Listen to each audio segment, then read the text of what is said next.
setuju sih. gitu. Ya, itu logiknya masuk akal sih, Om Pandu ya. Kalau memang kita harus ekonominya berjalan ya, otomatis pasti ya ini banks ya, kontribusi di Ya, banks harusnya lumayan lah ya. itu tulang punggung ekonomi ya bisa dibilang. Apalagi Iya. kan kita itu kan bobot di IHSG itu 30% nih, 30%. Jadi itu kalau misalnya kita ibaratnya nggak bullish on banks itu kita juga bearish on, masa kita bearish on Iya sih market kan dong. ya? Iya, Berarti iya, IHSG jadi- nggak bisa naik gitu. Iya. Nah ini Tapi Hans, jangan salah Hans. Kalau kita mirroring dari Dow Jones punya indeks mover gitu kan, 1 to 10 ya, 1 to 10 itu mostly mereka 1 to 5-nya itu company-company yang tech loh. Company-company yang tech loh. Dulu kan oil company kan, ya oil company digeser dengan yang tech, ada Amazon, ada Google, ada Apple apa segala ya. Apakah nanti Indonesia akan seperti itu? Ya, only sepertinya pelaku market yang lebih senior yang lebih paham itu nantinya. Ya, akankah nanti Goto dan kawan-kawan tuh bisa jadi index mover kita? Karena saat ini index mover tapi untuk nge-drag turun gitu. Pelakunya kan gitu. Ya, kalau di US emang bobot terbesarnya itu tech-nya mereka ya. ya. Ya. Nah cuman gini sih Om Pandu, kalau kita mau ngomong sektor tech ya, sekali lagi karena kita bukan yang paling besar ya. Sebenarnya yang harus dilihat ya atau untuk mirroring itu sebenarnya tech-tech yang ada di luar ya, which is sebenarnya Nasdaq ya. I think kalau Nasdaq-nya naik lagi ke atas, harusnya akan diikutin sama yang lain sih Om Pandu ya. Lagian itu satu poin tadi ya. Poin yang lainnya sebenarnya kan mereka udah cukup banyak turun ya. Nah, kalau memang kita mau melandaskan ke tech ini ke fundamental, sebenarnya kita harus lihat adalah yang runway-nya panjang sih. Nah, tinggal kita lihat tech company mana yang runway panjang.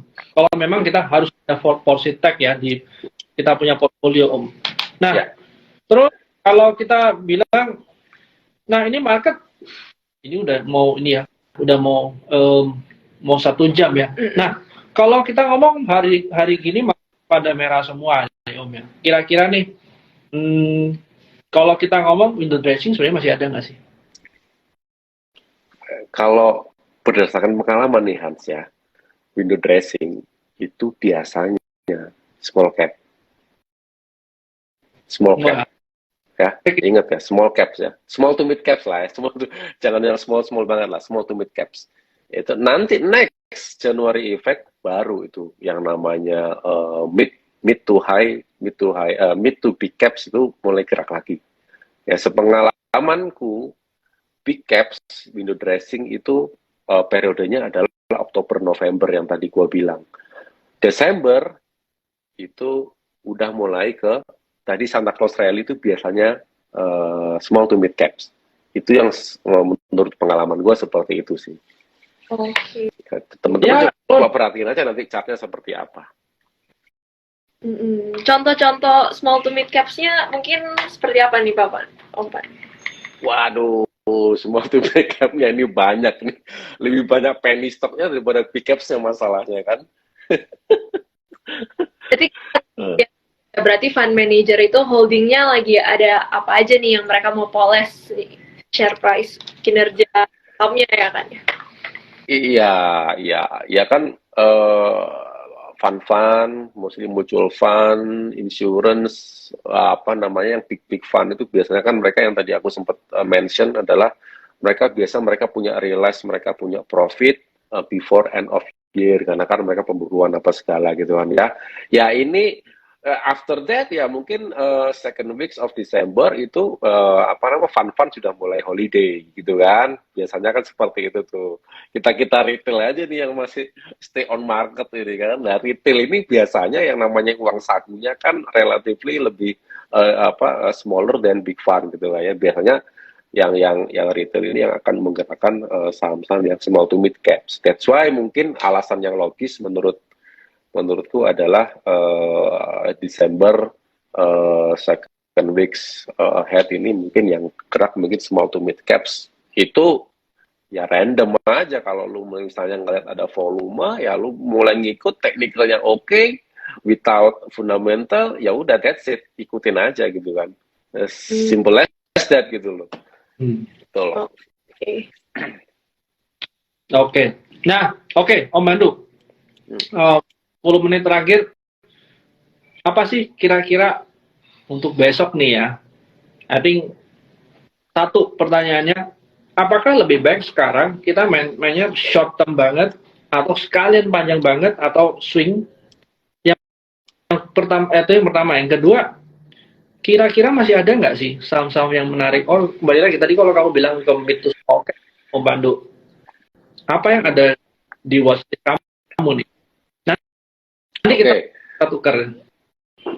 Oke, pertama mataku sih masih tetap melihat di big caps ya, terutama yang masih ada kemungkinan untuk rebound itu most likely kayak Telkom ya, karena dia sudah double bottom gitu kan. Astra juga mereka sudah mulai touch, dia suka punya support, walaupun masih ada sentimen dalam arti GoTo ya, karena dia kan punya investment di GoTo apa segala ya, sama kayak si Telkom juga. Either itu cari rebound sih masih oke, gue rasa. Kalau strateginya tadi yang lu tanya Hans, better saat ini adalah short term on the small to mid caps, swing trade untuk yang big caps. Karena big caps itu buat uang saku gue untuk nanti di bulan Januari Februari ya, itu sih untuk ini teman-teman ya, buat yang biasanya dengan kondisi saat ini portonya masih nyangkut apa segala, aku saranin sih back to fundamental, back to LQ45 is better, dan itu akan lebih mudah untuk dipredik pergerakannya. Nanti kalau teman-teman memang harus ada portfolio rebalancing atau portfolio restructuring, better untuk saat ini ya mulai kurangin untuk yang saham-saham yang small to mid caps. Small to mid caps itu pembuatan di porto juga harus diperhatiin. Yang kemarin saya belajar dari senior saya juga, karena psikologi dari trading itu ada 3 gitu kan ya. Ada psychology, strategi, ada psychology-nya ya Hans ya. Ada waiting sama 10% apa lupa gue. Siapa lulus gue. Kenapa? Ya gitu sih gua rasa. Untuk yang small to mid caps lah banyak kan. Kita banyak aja. Cuman honestly gue sih nggak, dengan kondisi yang beberapa porto yang babak belur sih, aku nggak saranin untuk masuk yang small to mid caps lah. Andai kata small to mid cap pun better ke yang mid cap saja, jangan yang terlalu small lah. Small pun yang harus ada yang namanya, lu lihat harus day to day. Day-nya hari ini dia top frag atau top volume atau enggak. Kalau nggak ada top frag, nggak ada top volume, jangan coba-coba untuk sentuh. Udah itu aja sih saran gue sih. Ya. Nah, kalau dari aku pribadi ya, Om Pandu ya, aku masih ngelihat tadi ada pertanyaan si energi kenapa kok turun terus ya. Ya, as simple as ya memang grupnya Bakri lagi nggak jalan ya, kalau kamu lihat ya. Tapi mungkin kalau beberapa yang kayak BP itu ya masih menarik ya, malah sebenarnya cukup murah ya. Kalau energi sebenarnya ada tandanya nggak gitu bagus, waktu sejak tanggal 10 November itu dia pullbacknya cukup kencang dibanding waktu dia naik, yang dia break higher-nya, terus dia pullback.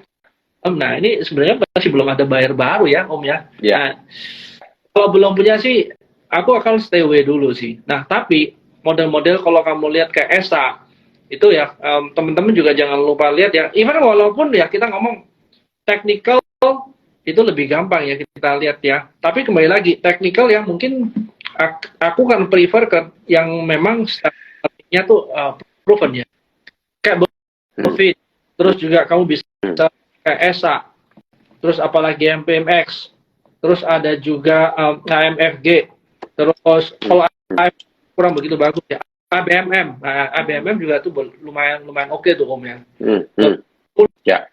Nah sebenarnya masih banyak ya, tapi kembali lagi technical tadi sebisa mungkin itu inline sama kita punya fundamentals ya. Nah itu barusan kita lebih enak tuh. Nah kalau bottom mau dibawa kemana Om Pandu? Dibawa ke kanan selalu ya. Di bawah turun, di bawah nyangkut, iya. Terus aku juga lihat kayak pump minerals itu juga secara teknikal masih menarik ya Om Pandu ya. Nah, tinggal kita lihat dia masih oke nggak. Nah, itu Ya, sebenarnya ya. I think saham-saham lumayan kita bisa lihat ya. Terus kalau hari ya, kalau teman-teman lihat yang rajin browsing di medsos itu ya, mungkin saham-saham yang berbau politik itu juga kamu lihat lumayan jalan ya. Nah, yang saham emiten mana ya teman-teman cari sendiri. Ada lumayan banyak sih gitu. Nah, kalau aku rasa mungkin kamu bisa lihat Ciputra sih Om Pandu. Ya. Oh iya pastilah.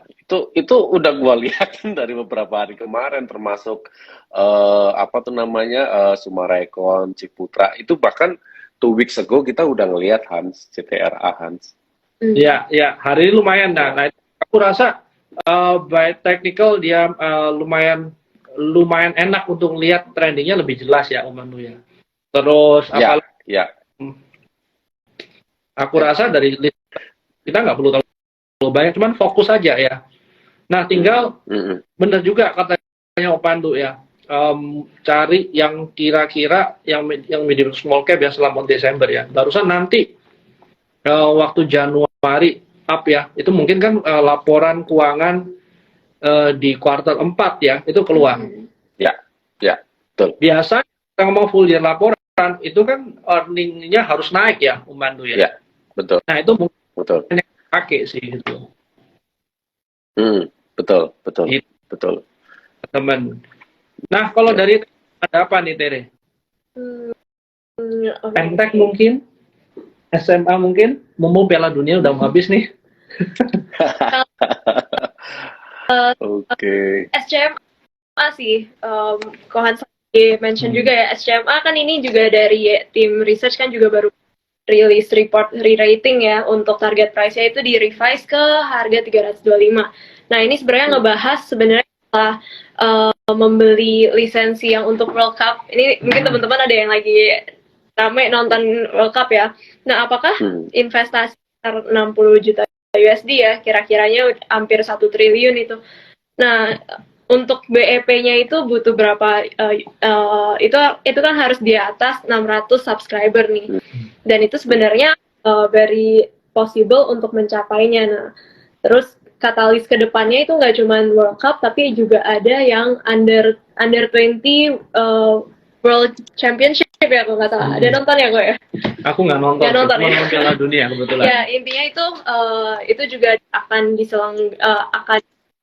Jakarta itu jadi tuan rumahnya, dan itu tim nasional kita juga ada main. Nah, itu akan jadi euforia baru juga ke depannya. Jadi, perkiraannya sih kayak gitu untuk katalisnya. Dan juga kan untuk SCMA ini nggak cuman di videonya yang platform OTT-nya, tapi dia juga ada media konvensional juga. Jadi itu ya jadi kata tahun depan ini, tahun politik, akan ada banyak kampanye politik gitu. Itu juga akan yang jadi drivernya ke depannya. Ya. Cukup. Nah, Buma menarik harusnya. Yes, secara laporan keuangannya sih harusnya udah ada improvement. Tapi kembali lagi kita perlu progresnya sih. Ya untuk Pak Dicen ya. Nah, kembali lagi nih. Yang Tere bicara sebenarnya Pak, kalau kita lihat ya, orang-orang dulu ya kalau mau beli barang ya Om Pandu, kalau bisa kan ya, kalau bisa nonton TV cari yang gratisan. Tapi kalau dari sekarang mereka tuh kayak nggak masalah, subscribe lepas nonton atau nggak nonton urusan nanti. Coba kita lihat hari ini kita punya Netflix lah, punya Disney, terus punya apa lagi, Spotify, video, apa lagi ya. Otomatis kita sebenarnya nggak bisa lihat semuanya ya Om Pandu ya. Tapi adanya culture seperti ini sebenarnya jumlah user tuh lebih gampang naik ya. Tadi sebenarnya yang medium to high ini duit spending atau excess money-nya ada lumayan banyak sih Om Pandu ya. Cuma akan lebih kalau yang di mid to low level itu juga ada improve sih. Karena semakin banyak kompetitor, bahkan harga pasti akan lebih bersaing gitu kan, lebih murah gitu. Dulu Iya. dulu lu kayak kita langganan Netflix aja sebulannya berapa gitu, sekarang udah jadi cuma tinggal gocap kali ya. Ya nggak sih? Aku langganannya 180.000 lima orang. Oh, oh ya ya ya ya. Kalau gua kan buat gua sendiri jadi ya gocap. Cukup lah. Iya, iya. Ya, ya, itu sih. Ya ya. Pertanyaan terakhir Om Pandu. Ya. Kalau seumpamanya saham tuyul kayak KRI ya masih oke nggak? As long as itu ada volume, dia udah ngelewatin setting point-nya, ngelewatin sudah mereka punya moving average, gua ikutan. Lulus. Ya udah berarti gua nggak perlu ngumpulin tugas hari Senin ya. Aduh, nggak dong, tetap tugas. Oke, jadi teman-teman yang wilayah Surabaya, kebetulan Om Pandu ini memang di Surabaya, teman-teman ya. Feel free kalau mau ngobrol sama Om Pandu. Kadang-kadang teman-teman di sana juga sering hangout ya. Kadang-kadang Ya. di Surabaya aku masih ketemu sama Om Pandu ya, sama teman-teman yang lain. Ya. Anytime kalau ngobrol-ngobrol, ketemu ya, discuss atau main-main, ya bisa ketemu sama Pak Pandu ya. Kantornya di mana Pak Pandu? Di Jalan Majen Sungkono, depannya TVRI, depannya Sangrila kalau di Surabaya. Oke.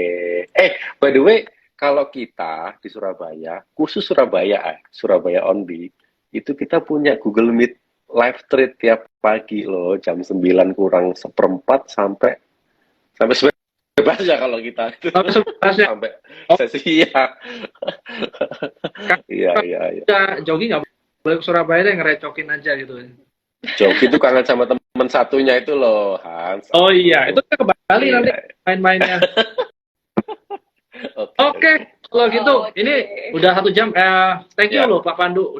Thank you so much Tere, Hans, teman-teman yang lain bisa follow IG saya juga, silakan kalau mau bikin follower.